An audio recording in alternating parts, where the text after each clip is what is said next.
This was a bit of advertisement slash goofing around, and this is a post that I made about one of our guests. For those of you who don't know, one of the members of our community, PR Infidel, has 2 books, Tales of American Idiocy and Conspiracy Crew, The End is Meow. And within them, there are this group of animals, the main character being a cat named Chester, who is their leader. And they uncover government secrets and lies and just try to bring justice to the world. And it's very George Orwellian. So this is the first post I made, right? It says, if there's anyone who could find this damn list and bring the people on it to justice, I bet it's Chester. When all else fails, send in the cat. Everyone knows cats don't accept bribes or negotiate with terrorists, unlike some bureaus of investigation we know. Where are you when we need you, little buddy? And then I put the link for her books on Amazon. She then had sent me this little thing that's Chester with a tinfoil hat, and he's got a little thought bubble. He's looking at a blueprint here. Maybe it's the Oval Office, White House. I don't know, but it says, "I'm going to steal the Epstein list." And I made the post again, and it said, "Don't worry, guys. Chester is on the case. We'll have that list in no time." And so kind of piggybacking off of that whole situation and recent things, I just posted this a couple hours ago. It says a list of things that we can count on our government for: legitimacy, integrity, empathy, and safety. Now, of course, if you looked at it, it's just lies. It's just lies. It's just lies. That's all we can count. That's all we can count on them for. Just lies. That's it. Me kind of talking about her books and where to go find them, which is on Amazon, kind of kicks off our What's Poppin' for this week. So if you want to take us into that, by all means. Yeah, absolutely. So I wanted to start off with our Lost Boy community shout outs. First up, we have Nuyorican Poets Cafe. They host an online show every Thursday, 8 p.m. Eastern, and that's hosted by Elemental the Poet.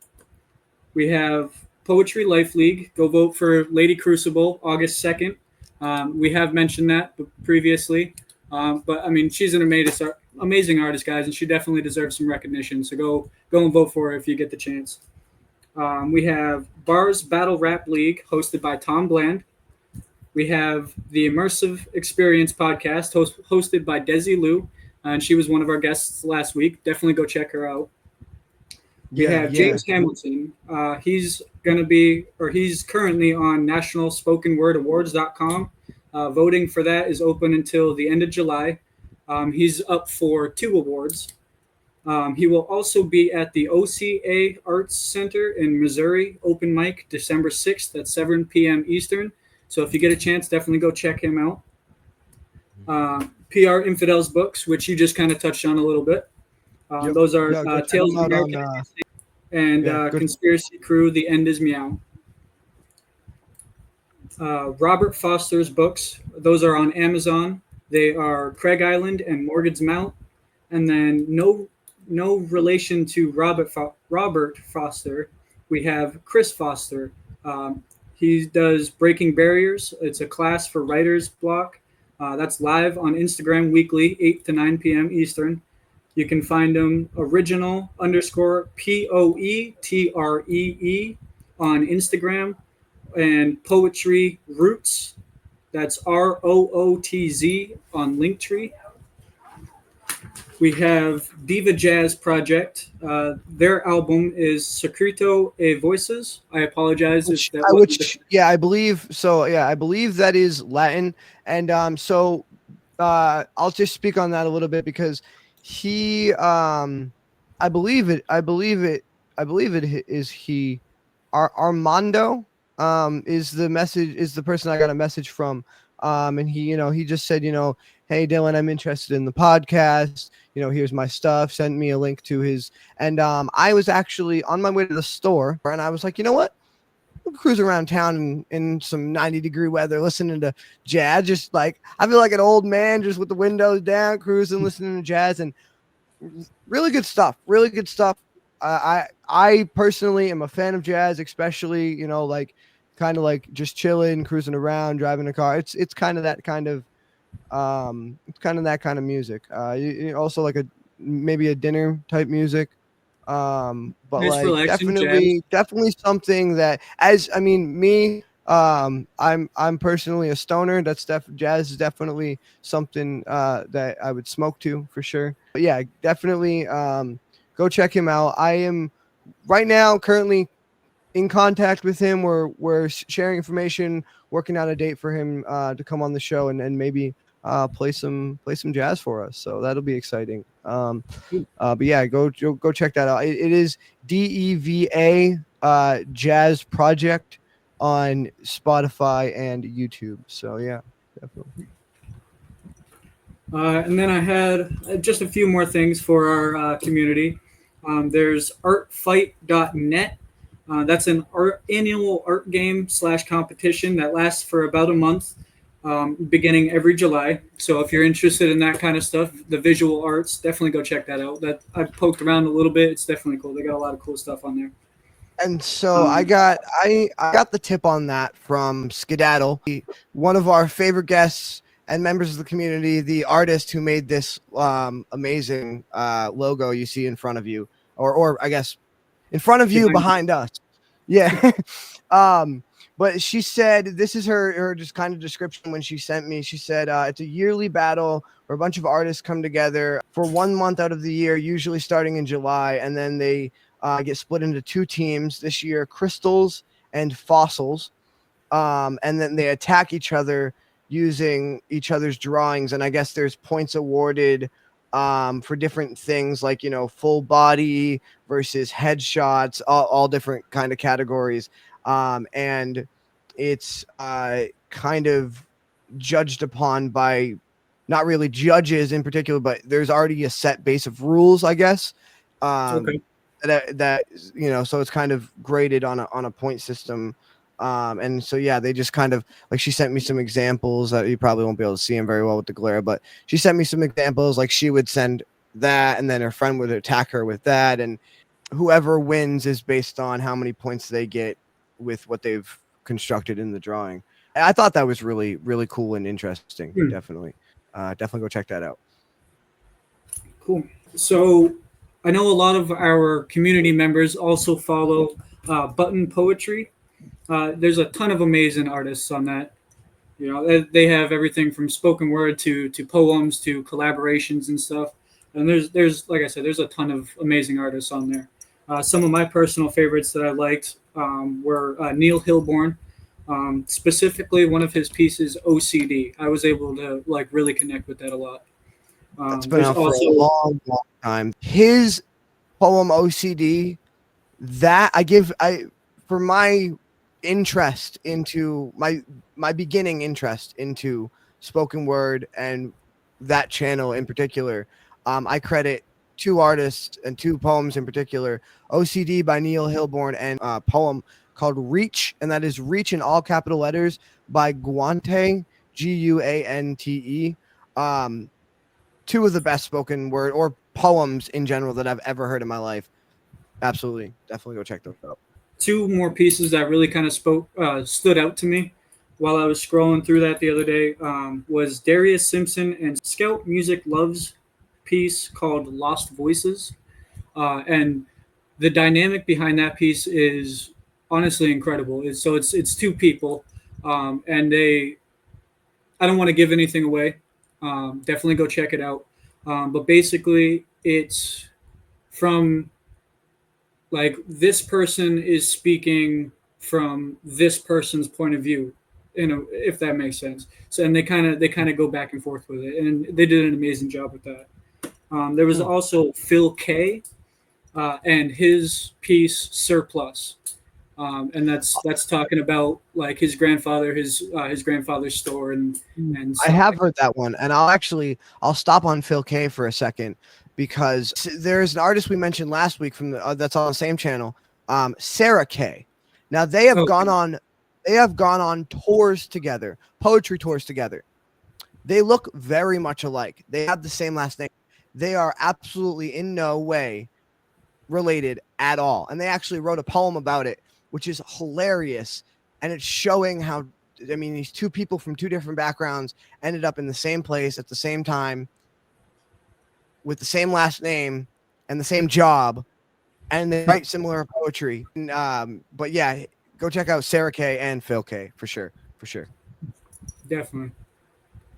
And then more specifically toward our community, I wanted to give Laura Lynn Sands a shout out. She's an amazing author and poet. She's constantly putting stuff out on her own page, and she does some amazing work as well. There's also Neela McSwain, and we will get her on again in the future. Oh yeah, she's She scheduled. posts, I believe she's scheduled for the next one, if I'm not mistaken. I But believe yeah, so. I believe so. Definitely keep a coming up lookout for soon. that. Keep a lookout. She'll be back. She'll be back. And then also the Ono, which was one of our guests on the previous episode, which feel free to go Go check that check out. out. Hey, yeah, when you're seeing this, it'll already be out. So go check out season 3, episode 3 with the Ono and Desi Lou out on the channel now. Don't forget to like, comment, subscribe. Thanks for the support. And then also, so we have 2 new members this week. So I wanted to give them a shout out, and that's Savvy Smiles and Jessica Christini. So welcome to the circle. Glad to have you with us, and let's continue building our community. Welcome, welcome, welcome, welcome.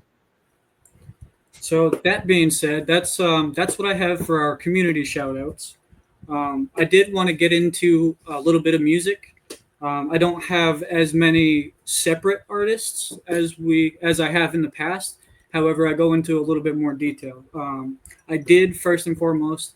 I wanted to take a moment and just talk about Ozzy. And Yeah, that's a rough one, man. That's a rough one. That's almost made me cry at work in front of people. I looked down at my phone and it was like 3 different people had sent it to me. And I work customer service, and so it's like I had to get those watery eyes dry quick. You know what I'm saying? Because it was so out of left field, so unexpected, and it was crazy how it looked when I looked down at my phone and saw it, like kind of how it hit me like a crazy train. I was gonna say it hit me like a train, but I just thought that was more, um,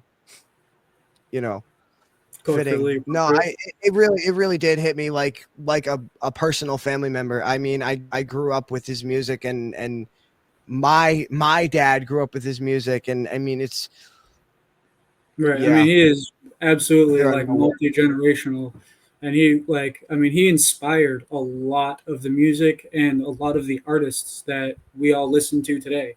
And it wouldn't things definitely would not, especially within the music community, things would not be the way they are now if it wasn't for Ozzy. And And that's I don't want, and not even just musically, and we touched on this a little bit in the last episode. He is one of the artists that is always, no matter what, been about free speech and freedom of action, freedom of choice. I also touched on Eminem being one of those artists, right? There, in my mind, there would be no Eminem without Ozzy, right? Like, 2 completely separate genres of music, same attitude, same right. attitude, same mentality, right? And that has birthed, I mean, rock and roll as we know it today, but also the attitude that is rock and roll, because it is possible to be rock and roll while doing something else. You know what I Right. mean? Absolutely. To me, rock and roll is an attitude. And to me, rock and roll is about freedom of speech and freedom of action and being able to do whatever the fuck I want, whenever the fuck I want, and not giving a fuck what anybody thinks about me, Right. or how I look or how I dress. He embodied that. And in a certain sense, you could say that he lives on through everyone that he gave that to. You know Oh, what I mean? absolutely, absolutely. Because when an artist makes music for that long and makes that kind of music, the type of music that isn't ashamed of anything, it touches everyone and it leaves a piece of that artist's soul inside everyone. And I think that the best thing that we can do is just keep being rock and roll. And that's the best thing we can do to honor his legacy. Just fucking keep it fucking rock and roll. So, breaking from that, I wanted to touch on some more music. So, two of the artists that I just recently discovered.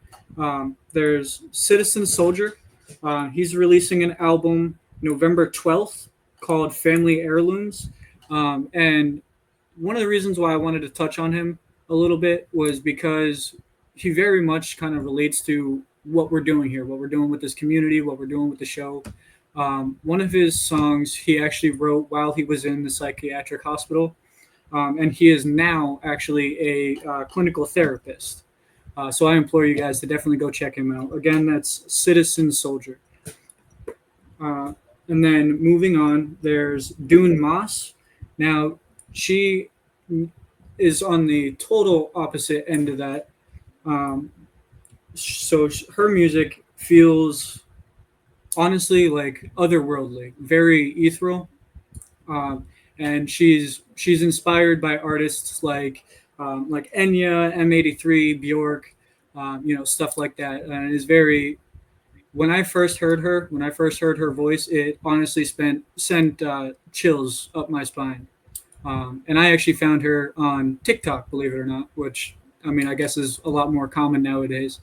But definitely go check her out. Like her voice is incredible, and she's only 25. She's from here in, I believe it's Ohio, here in the United States, and her voice is incredible. Somebody else, Problematic. Now he's in the rap scene, and he's somebody that I've been following personally and listening to since I was a teenager, like a young teen. He's been putting out music, um, like steady, putting out music since 2017, and he's also been featured on a few things predating that, all the way back to 2007. He just released his new single "So Alone." That was released yesterday, July 27th, or sorry, July 22nd, along with multiple singles already released this year. So if that's your scene, definitely go check him out. He's definitely gotten a lot bigger than he was when I first found him, um, and he's collaborated with a lot of other artists as well. NK47 is a big one that I listen to as well. Um, Now, moving on into a few more albums. Tyler the Creator just released an album called Don't Tap the Glass. That was released Monday, July 21st. I really thought it was going to be called "Don't Eat the Cockroach," but that's. Now, I haven't really had a chance to listen to that album. That was just released, and I actually just discovered this that he put that album out last night. I listened to a couple of songs on it, and they're definitely good. They're definitely good. I have Russ. He put out a new album called Wild. I believe I've touched on that in one of the previous episodes. That album was released June 27th.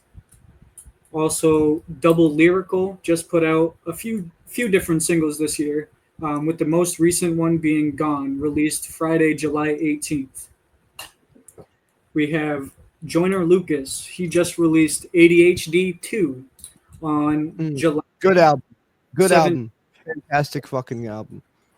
Now, two of my favorites so far off the album are White Noise and Listen to My Demo. And I know that I know you had stated previous to us coming on that you wanted to kind of talk. Definitely go check out. Listen to My Demo. Really great song. I don't. We're kind of getting there on time for the What's Poppin' segment, but yeah. I mean, I don't want to go too in depth or really spoil the song either. But it's a song about how he grew up and wanted to be an artist, and now he sees others like him kind of going through this. And Joyner Lucas has always been that kind of person who tells a good story and kind of flips both sides, so you see both perspectives of the story. So yeah, it's a really good song, really good album. Definitely go check One it of the out. things, kind of going off what you just said, he's one of those artists that doesn't compromise bars for story. Like he very much upholds the story and has such complexity within his lines as well. Uh, so, Yeah, no, absolutely, absolutely. and then there's one more album, and it is absolutely insane. Slaughter to Prevail's newest album is called Grizzly, like Grizzly Bear. Okay, cool, Um, cool. that was released July 18th, and it really is. It is insane if that's your type of music. And there's actually a song on the album called I'm Dead, and that is along with Ronnie Radke. Uh, so definitely go check that out. Definitely go check that out. And Word, word. that's what Yeah, I have as far as music this week.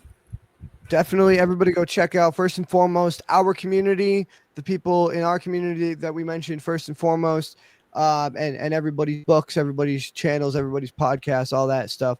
But that being said, we have one more thing for our What's Poppin' segment. We just have a short clip from a guest and member of our community. Some of you may know Jack or Jaskarot. He is a he's an author, writer from Lithuania. He also does paintings that illustrate some of the scenes in his books. He's been on here numerous times reading passages from his book called Pyromancer's Destiny. And he has prepared a clip for us tonight, just kind of summarizing what has happened in the book so far, just so you guys will be familiar for next time that he is able to come on the show. He was supposed to be here tonight. Unfortunately, he was not able to make it. But I am very thankful he's able to send us this clip. So without further ado, please enjoy this small clip from Jack. Hey guys, sorry I couldn't make it, but I'll be a full guest some other time. I just wanted to give a short summary of my story so we all know what's going on next time when I'm on. So my story is called Pyromancer's Destiny. It's a medieval fantasy with some cosmic horror overtones. So that just means that stuff is gonna get pretty crazy later on. And here's what happened so far. We start with a former elite soldier named Jaska, who used to take direct orders from the Queen, but is now laying beaten to a pulp in the woods. He gets found by Artisan, who's a crazy old wizard, and performs a bone sacrifice ritual to give Jaska mastery over pyromancy. And the ritual kind of looked like this. Very horrifying. Artisan makes him a scrap metal frame for his body because no bones. Then he gets captured for using this kind of magic, and Jaska he goes looking for him. He meets a kid named Adeline, who we find out is Artisan's student, and he comes along with her. When they enter the city, Adeline stays with Jaska's aunt because things are about to get ugly. We meet Cassandra, the queen, who kills Jaska immediately with a special mage force, but then God himself rewinds time because there's great evil afoot. So Jaska gets revived, he dodges the mages and flies away with Cassandra. They wind up in a magical circus. We meet Ferdinand, who has psychological powers, and Matthias, who has speed powers, and they all get thrown into prison immediately, except for the Queen, of course. Jask and Matthias attempt escaping, but then find Ferdinand screaming on the ground about a basilisk. The Queen finds them all, tries encasing them all in ice. Then Jaska tries to heat it up, Matthias tries escaping, and Ferdinand is using his psych on himself, and all of them using their powers at once alerts the basilisk, and they all get stuck in the void for a bit. And then everyone except for Jaska, they make it out, but he's left in prison in a kind of a void coma, fighting the basilisk in his head. And the basilisk I would imagine kind of looks like that. Then a war starts. The city is under attack and it's crumbling. Adeline, who is still in the city, tries running to the prison where Jaska is. She crawls into his cell and tries waking him up, all crying. And then when Jaska thinks he's gonna kill the basilisk with this huge blast of fire, he wakes up and shoots Adeline's head off. Then, as he's just floating there, traumatized, Adeline turns into kind of a ghostly form and starts just walking through the prison, through the walls, through some deep ruins, until she reaches her own old grave and lays down. And Jessica was floating behind her all this time in a trance. Then he snaps out of it, freaks out, flies through the floor, smashing everything in his way, and he sees his city being destroyed. And in this mental state, he just obliterates the attacking army and a third of the entire world with it. Then he just kind of turns into particles and disappears, which is where we are now. So tune in for next time. There's gonna be rabbit holes, there's gonna be basilisks, there's gonna be a lot of magic. And yeah, see you next time.